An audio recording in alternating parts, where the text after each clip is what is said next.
The MACD, also known as the Moving Average Convergence Divergence, is a powerful and popular indicator used in technical analysis to help traders 1.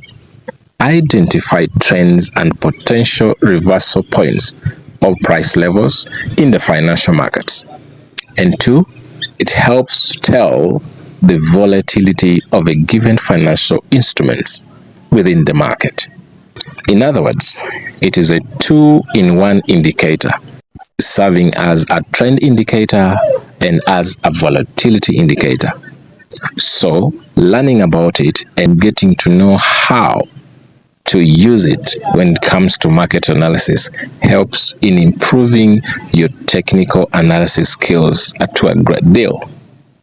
In this video, I'll be explaining the features of the MACD indicator, and I will also go ahead and show you how you can use the MACD to identify trade entry opportunities within the market. So like, follow, and subscribe so that you don't miss out on the Learning with Coach Musa video series. So let's roll on. The MACD indicator has two features: the moving averages and the histograms. The moving averages are divided into two.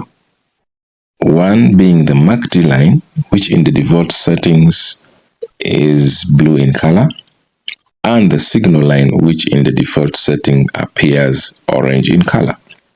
The histograms are also divided into two.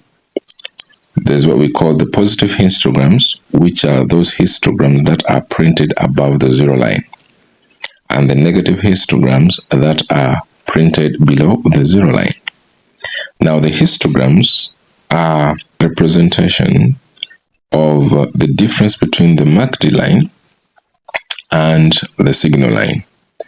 And what it helps a trader do is that it helps gauge the strength and the momentum of the market towards a given direction or trend.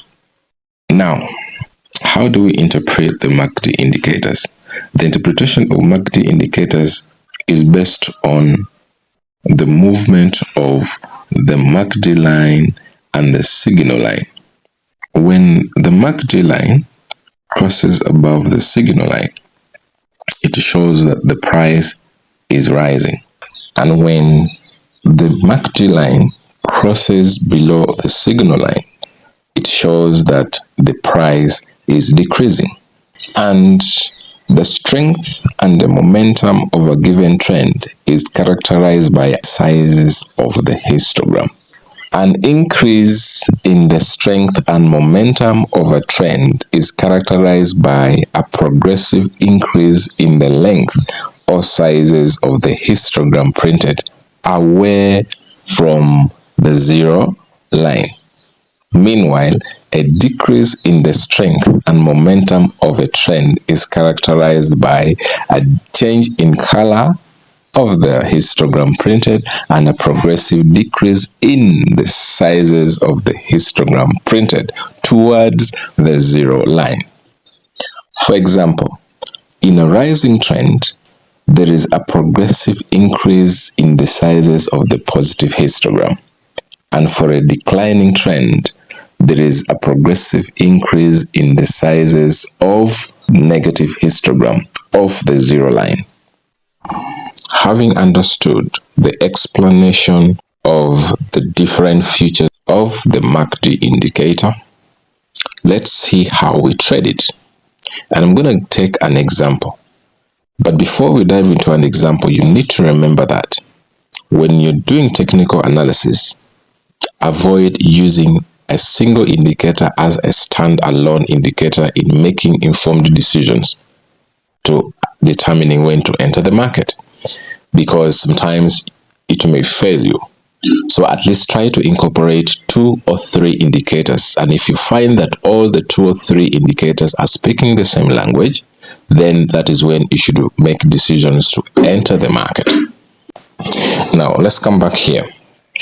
Let's assume we came across this chart when the crossover has just happened on the MACD indicator here. And a point of crossover corresponds to this other candle. So let's assume this is the candle that was currently building up. Because a crossover has already happened here, what I'm going to do is I will enter in the open of the next candle, this candle. I will pick my horizontal line and first of all locate and establish my first support with reference to the current price, and I will also equally, with reference to the current price, establish my first resistance line, which would be there.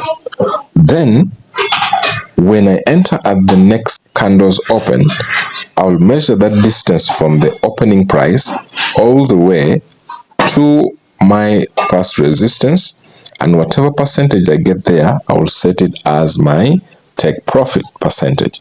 However, sometimes we do recommend you should measure 3/4, because at times there occurs what we call failure swing. The market price may fail to really touch your resistance line, so you rather have to take a profit slightly lower or below that resistance line, so that even if the market price rises and does not touch your resistance line, you'll be out of the market.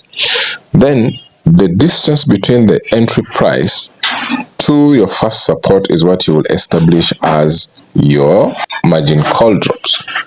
If the margin call drop is bigger in size, you can decide to distribute it onto different call margins. Okay.